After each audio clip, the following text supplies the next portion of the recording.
Mbak Mimin, jenengan lek krungu tembang ngeten iki lak tembang jadul lah Mas to. Nggih. Jenengan riyen nuwun sewu lho, ora kok njon buka wadi mboten. Nggih. Jenengan nalika ngamen-ngamen riyen nggih tembange ngeten iki. Nggih, anu nek kula riyen sepondok dua cinta. Aku bukan sekedar hidangan, toel-toel.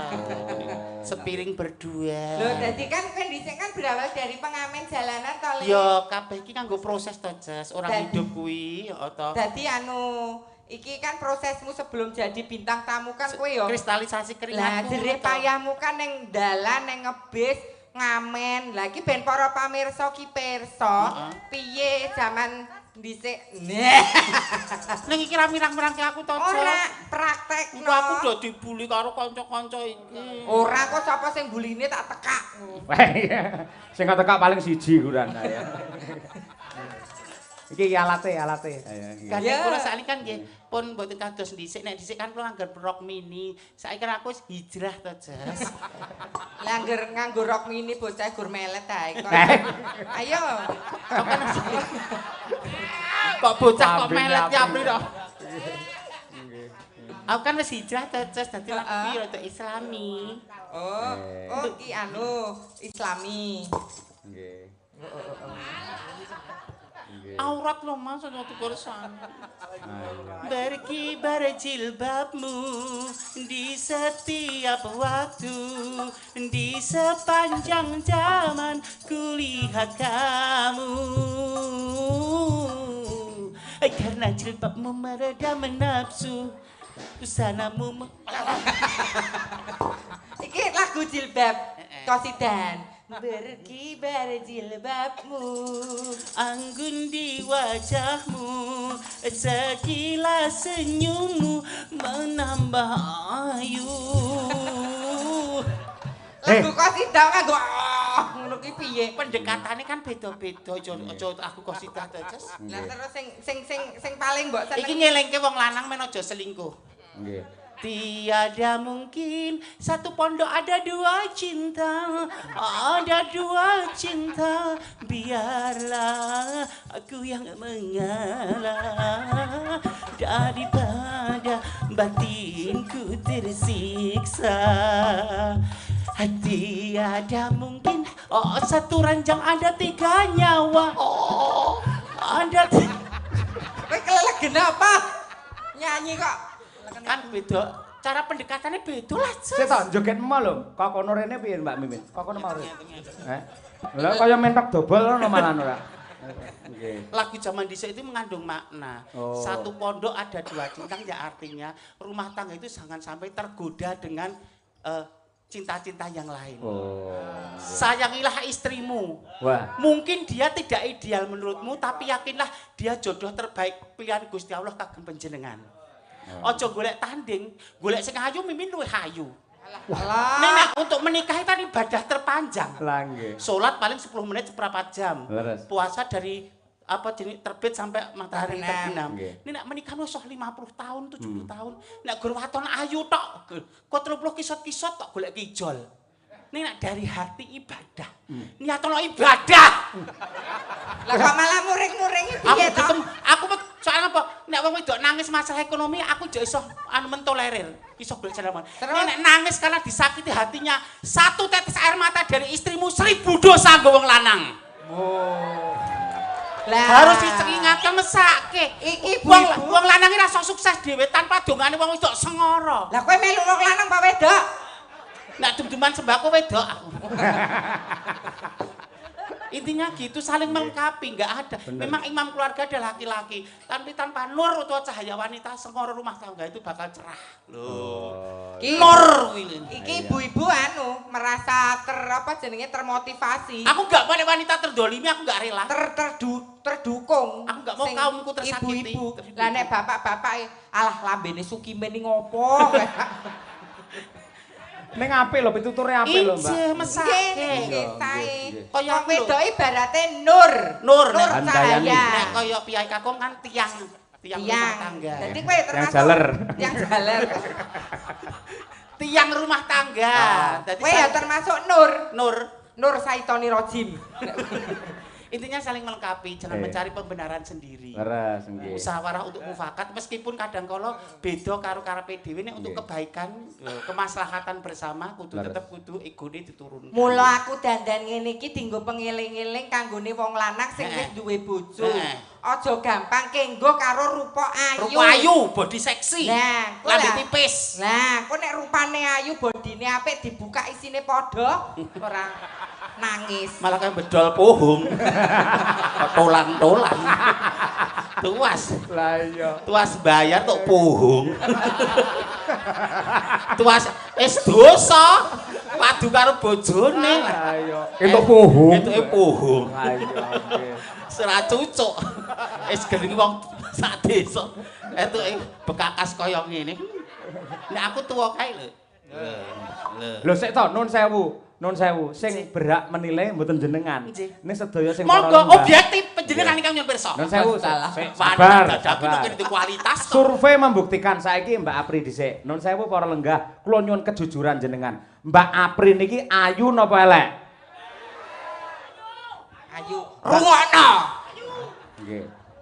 Saiki Mbak Mimin. Kula nggih. Panjenengan ingkang nyuwun pirsa. Nggih. Kok ndak darani kula kok ndak darani njaluk diwahke. Oh nggih. Nggih, nun sewu nggih Bapak Ibu nggih. Mbak Mimin niki tiyang napa kewan? Anu. Sik kleru. Sorry. Jalma menungsa lumrah lho. Jalma menungsa lumrah, titah lumrah menungsa. Oh nggih. Wujud bleger menungsa. Sanes gendruwo. Nggih. Manungsa Rainaga. Monggo penyanyi Para lenggah nun sewu, Mbak Mimin menika ayu napa elek? Sik, Mbak Apri menika ayu napa elek? Mbak Mimin ayu napa elek? Ruwana. Nek sing ngendika elek mau piyai kakung banter Mimin elek, berarti ndek karep karo aku ning ra ketekan. Waduh, kowe pengen ngayunke kula. Terus nek kula kan pengen ngejar karir. Nggih. Dadi gelo wong gelo ki omongane sak ono-unine. Oh. Nek sing piyai putri ngendika elek mau jane iri dengan kecantikan. Temburu ya. Ngejar karir kok sangu mantol ning galengan. Nggih. Saiki jenengan berdua nembang. Nembang napa menika? Nggih. Sing ciliramu isah nak gage nak. Kamu ndetanipun. Kok nek sing aneh sarung aku sing rekoso. Walah. Men. Aku kan benerke terus ya ora masalah sih nek, tapi nek keseringan kan ya problem buat aku. Nggih, sekjinipun panjenengan nggih, Pak. Nggih. Cobi ganti rasa slindro, songo. Nggih. Mboten sing angel-angel, sing gubuk asmara mawon. Nggih. Mergo pancen Kang Sukimen kulino ning gubuk dadi nggih. Ngoyak manuk niku lho, Pak. Wah nggih. Manuke sapa? Apa manuk ning sawah mangani pari kuwi lho, Pak. Pikiranmu iki lho. Men ra parine men ra gabuk iki lho. Pari gabuk kan iso werna-werna, iso tikus, iso ingser, iso wereng, iso dipangan manuk, kita nggawa mulih ning gabuk ngono. Oh iya. Dadi Mbak Mimin kuwi gurune terus Mbak Apri muridé nggih ceritane. Bab sinden nggih. Bocah wingi sore nembe belajar kersane. Mang jenengan wadah paring wadah kesempatan. Nggih. Dadi sing ditanjakne mendine seorang guru kudu nampilke muridé sik to. Nggih, kesanipun diapresiasi rumiyin. Nggih, monggo. Nyuwun dipalila nggih, Ru. Nggih. Ru. Pak Jarwo mengke mbok bilih rayi kula nulih nyuwanten rada kleru sithik kula nyuwunaken pangapunten Bapak. Wis tak jaluke pangapura. Sing benerne awakmu Mbak Mimin ku ya. Nggih. Coba aja ngisi-ngisi gurune. Nyingkar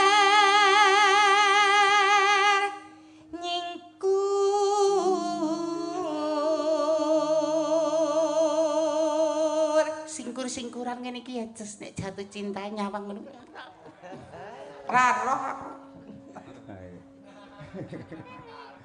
Wiwitane nyingkar nyingkur.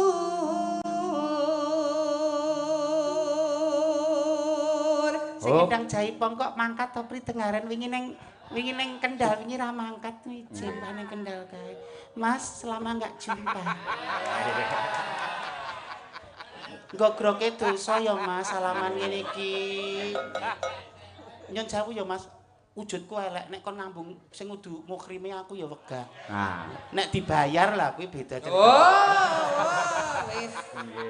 Duda to Mas? Duda to. oh malah buka wadi. Kok malah dicekake. Ora. Soalnya ngene, nek kuwi ndeke kancaku, aku ora mungkin wani ngrusak pager ayu. Apa yang saya sampaikan di depan itu jangan sampai nek ngene kan ora masalah, Mas. Kowe priya dewasa, aku wanita kloro dimongso rak ya wis ora masalah to. Nova, kowe iki dicerai pakmu gede kok malah wedi iki piye to? Abdul gedulmu kuwi. Ora menghargai lek kuwi dandan itepe lho. Ngene iki dalani mripat kocak ngondarandir. Kuwi centrae kero. Kira. Nggih. Kangen sangat kali Mas Noval to, Mbak Mimin. Kangen sanget kok ya. Oh, padha lanange dirangkul ora apa-apa. Cik rolu ya ngono. Ya Allah, masih mampir.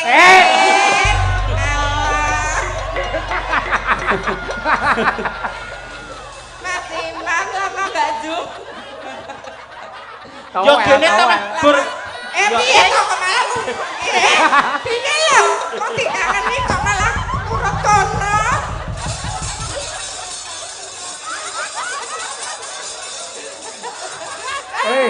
Panggunge kene malah uyak-uyakan tekan pawon. Iki apa dora mudeng kok mbok padha mboten mudeng ngilmune to. Ngilmune iki nek sing lanang pasif wong wedok iki sunahe tawa dhisik. Nggon agama ya ngono. Nek sing kakung pasif sing Mas ngersake mboten ditawani kok malah do girap-girap. Nek kakung pasif sing wedok aktif. Sunahe nawake. Lah iki lanang kabeh padha aktife no. Kalau Mbak Pri. Kalau Mas karo di Apri ae lho Mas, aku soalnya belum selesai masa nifas. Alah. Kan durung kan tunggu 40 hari toh. Upas ora ya. Nifas kok upas to. Iki mung suarane murite. Murite wae suarane kaya ngono mindah kaya apa gurune. Ayo. Yo Ru. Ragi sora atintinganipun genter Mas. Mergo wis tuwek budheg pisan ayo. Budheg 50 kurang 1 cahayune kimplah-kimplah wis duduh gule kok ngene lho. Mesti jenengan wis durungan to Mbak Mimin? Nggih, sekedhik nikmat pendengaran disudo. Nah, saya tak cek sik. Mbak Apri. Dalem. Sampe rungokne kuping sing tengen dep rene. Nggih. Sapi. Sing kiwa sapi. Lho, Mbak Mimin. Dedek. Nggih, sing tengen. Ayo. Sapi. Sing kiwa kebo. Lho ora padha, sitoke sapi sitok kebo ora. Selen. Penyan kala wae tika menawi sapi ki kan kebo lho Kang Mas, mbok ora gawe-gaweke piye putri lho. Lho cekese ora akur. Mbak Apri mau sapi kabeh to? Sing tengen sing kiwa. Sapi. Nah, kae yo kae. Sing tuwek ayo. Sing tengen. Sapi. Sing kiwa? Sapi. Aku muni apa kebo? Kebo napa sapi to, Mas? Ya sak senengku lambe-lambeku dhewe kok. Larang kebo apa larang sapi? Kebo. Ya nek kebo mawon. Ora gathok to siji sapi siji kebo kemang sapi kabeh. Piye kakung nek ngono ki apa tak suwuk lho engko. Kok kaya Dewi Rantine. Padahal kok disuwuk. Aku tukang nyuwuk malah kok suwuk. Ayo. Ya gurune. Menika semantanipun guru kula. Mudun lungguh. Oh iya. Kok ndak ndaran dipadhake karo sing belajar. Ya tak nungguh. Wis talah. Aja ngisini-sini lho, ki Pak Camat, Pak anu tesih lenggah. Perjalanan 3 jam Klaten tekan Ngawi mosok swara bosok ya isih. Lah Pak Lurah le nganti-anti kurang 6 sasi Mbak Mimin kedah wonten nek Mbak Apri gur pelengkap ngono. Waduh kok. Pak Lurah ketika dhewe. Ayo. Mula kudu diapik-apikke. Iya, kudune kan lumantar Bu Kesi lumantar Pak Yoyok kudune kan wis ora masalah ya. Tetep njaluk WA aku pribadi Pak Lurah. Pak Lurah kuwi. Iji. Heeh, mergo awakmu harus digecek. Ayo. Ki argo apa? Meneng. Lingsan. Dhuwur. Kurang dhuwur. Lingsan. Keduwuran. Sik Mbak Mimin, angger cakepane li kok sampean kaya bingung ya apa? Kayak malah giduh lah ngeri. Lingsan. Iki lek kleres ki telakmu kok, Lek. Meneng sik. Keep silent. Lingsan yen kan. Kanggo larasan. Lah, Lingsem. Sapa kira gur li iki nggo? Lingsem. Oh, kurang cedak. Ayo. Alah. Lingsem. Ora. Lingsem. Guru kok gesut. Sido lingsem tenan. Baru awalan sithik, Duk. Lingsem. Lingsem yang kemutan.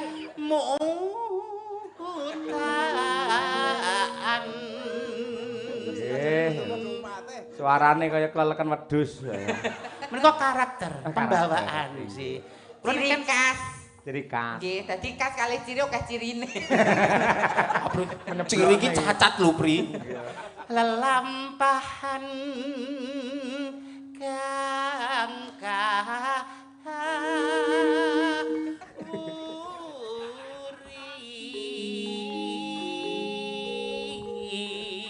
Alah, nyapa disendal barang iki? Ayan.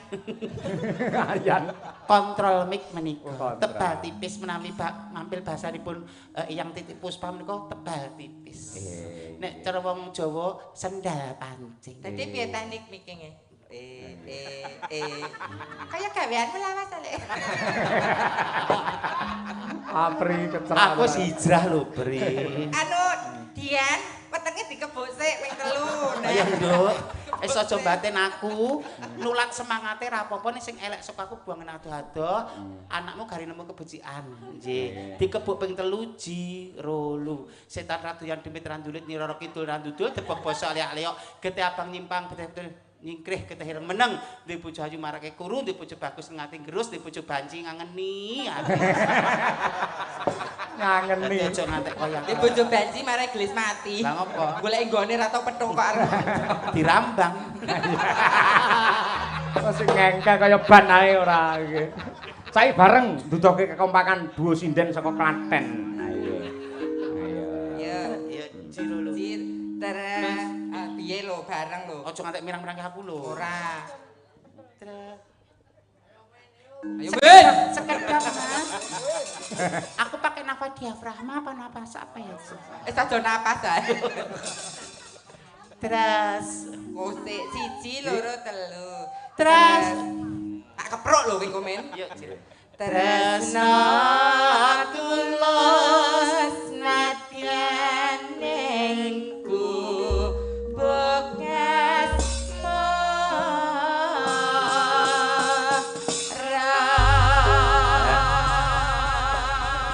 luar biasa. Dadi Mbak Mimin Mbak Apri iki pamane nyuara apik mesti entuk apresiasi. Ning upamane enek klerune, ora masalah wong pelawak kok, ora masalah. Diniati pancen banyol. Ya to Mbak Mimin, ya to? Anu nek kula asline nggih pancen bosok. Kowe terselamatkan lho, Le. Iki lak yoga macak sinden kowe iki. Lah aku arep dadi gerok wis kalah karo Mas Taslim wis kok. Lah piye carane nyasak madang karang ning carane men Kowe lho, kowe nek ra dandan iki dadi bles Pak anu lho Kamit lho. Ya ora kok Mas Kamit cah. Halo Mas Kamit. Oke dan panjen Gusti Allah ngedum rezeki 1000 dalan kok sepen carane ngene iki. Maaf ya Mas Kamit. Aku tapi ndelok fotoku pas aku nggo pecis ya saplek sampeyan tenan. Ngerak kok pas. Ya pas mangkat ngaji nih ya Mas Kamit. lah iya. Yesus. Maka diaturake ya. Yo Pri. Yo gresik Mas Kamit. Aku angger gelem adus telaten mesti ya resik. Yo nak yo. Ya gubuk asmara. Ayo bayangne Bang Kamen ngangge daster nggih. Bandu lho. Kancane amun te, kowe ki omong apa? Ya gubuk asmara, tenes. Yo.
Pri. Ngapa? Aku rame itu nyiptake koreografer luar biasa. Lah, Kamu goyang sendiri boleh, tapi mana kalau berpartner ngomong aku. Lah, Nek apa? encokku kumpat ke tanggung jawab lho, Pri. salah tuwa. Tuwa ya lagi laris kok. Ki aku pengen roh Mbak Apri mau piye to? Jogetmu piye to? Iya. Pak. Yung. Ayo yo. Hey. Hey. Penake kok ngono kok. Gurune mesti luwih hot. Ayo. Saya aku tak nyiapkan energi dulu. Ayo, Abang. Ayo, Bang.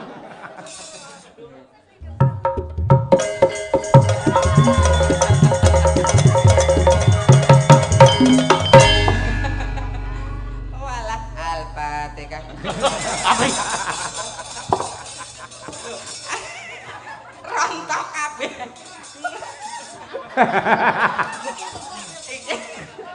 Piye ta terus sapa ndene iki?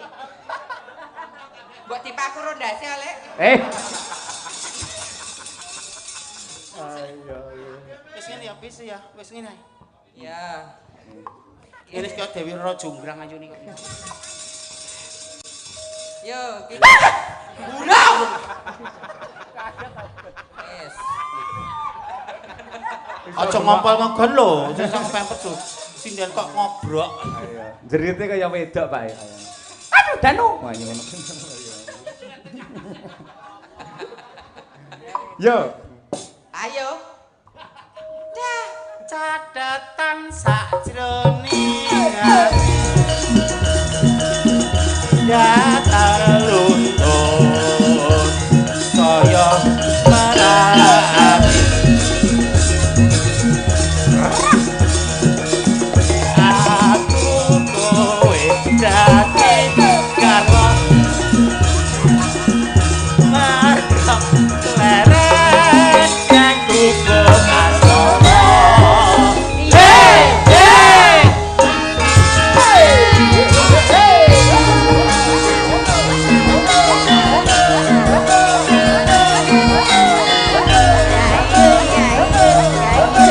Ayo tuban.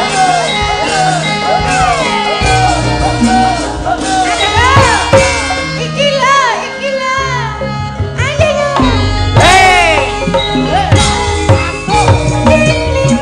Aku kene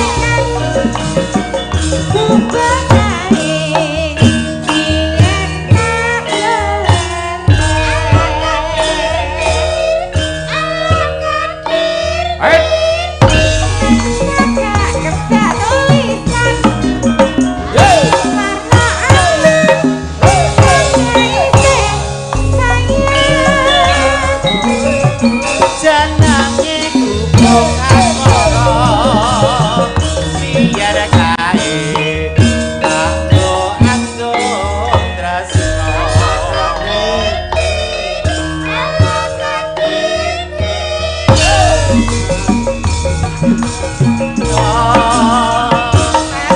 Kote kataman asmara.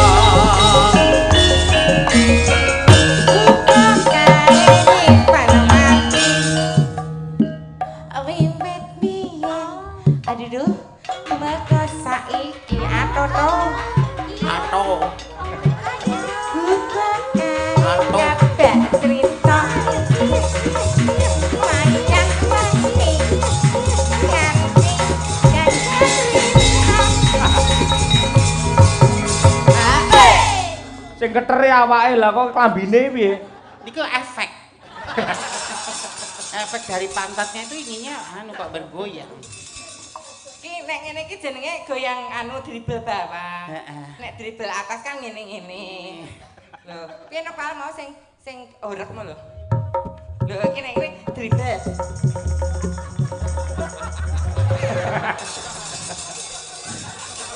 Kok ngodahi piye ta? Lah digoyangke sklembleh tekan weteng kok. Kane bone kuwi. Lho, Mbak San mbok goyang mah miring lho. Benakno le. Masa takon gak ketolene iki daripada gon nyamang karo glegeken. Nyamang karo glegeken, nyamang karo glegeken. Tak benake bangane penas. Yo. Ditawani budhe ra kersa. Nek bayar 75 lho ya. Emoh tenan kok gepes-gepes ya. Sebenarnya tak niati sedekah perkara kowe mok Sedekah abrak ngono. Ayo. Catetan sajroning ati. Catetan lunga kaya marake. Aku kowe leren nang gubuk asmara.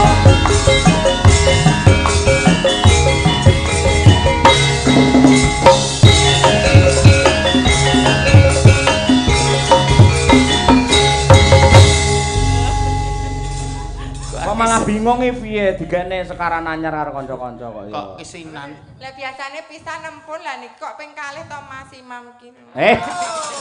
Musikalitasmu jongkok berarti Pri. Ngono ki kudune sing semat. Nggih. Terima kasih Mbak Mimin, Mbak Apri. Sembah nuwun. Menika wonten Nawala nggih. Nggih. Buat Pak Dalang Cahyo Kuntadi minta lagu Cinta Merah Jambu Cinta Merah Jambu dan Ela Elo. Merah Jambu ora. Jambu kok lulusan pondok kok. Pondok apa pondok? Bersalin mau piye kok. Oleh Mbak Tutik Mbak Winong wingi. Salam rahayu matur nuwun saking Pak Kadrin Maryudan. Pak Kadrin Maryudan ngersake Cinta Merah Jambu. Apa ilailo ya. Kowe lailo monggo. Nggih. Ayo Mbak Tuti. Ayo pilihan dhewe sing ndi? Ayo. Mbak Tuti kali Dik Winong. Ah iya. Aku nek timbati kok seprapat jam ngono ayuku ya kaya winong ngono ki lho nek timbati. Bloken. Ah iya. Seperempat jam kaya winong lek setengah jam mutah malah. Nggih. Nggih. Elailo ya. Elailo. Elailo nggih, apa-apa. Oh, enak instrune wingi wis dilatih ning Lamongan. Ayo. Kaya apa. Nggih. Mbak Tuti karo Nduk Winong. Aku tak cosplay dadi sindene Pak Yoyo sik ya. Ya lah umum. Malah padine pengen cedhak aku kowe. Ah iya. Kelas kaya nom-nomane Bu Kesi kok. Ora umume. Buke semiayeni kok kowe brangasan. Tujune aku ya ora dadi sindene Madangkara ya, Lek. Apa dadi piye? Apa dadi rak sedemenan Royogo. Mbok wis pri leren. Umur wis meh 33 lho, pri lereno. Oh iya. Nek kepepet ya ora apa. Umur hanyalah angka, yang penting rasanya, Bung. Lah iya. Ayo nggih. Yo diaturake Elailo Mbak Tuti karo Mbak Winong yo. Mangga saking intro diyen, Cok. Yuk, siap Mas Danang. Oke.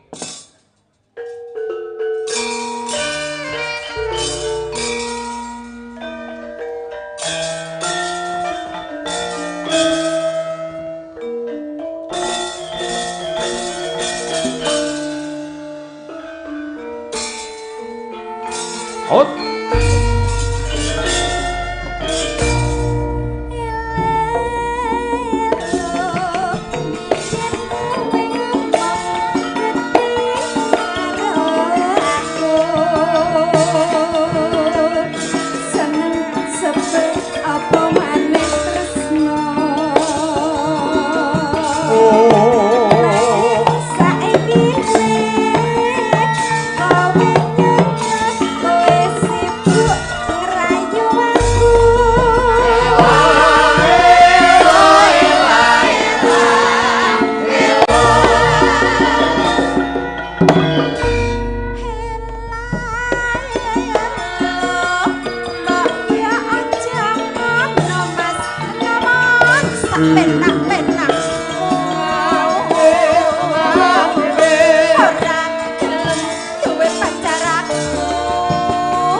Terima kasih. Iki lho, Mbak Apri bareng nang kene. Wah, mak teratap. Tak kira Umi Hafifah iki. Ya. Ya piye ya? Saya hom pimpah ora. Ayo. Elak nggih. Mbak Mimin, Mbak Apri. Nggih. Mangke lajeng gara-gara nggih. Izin ya.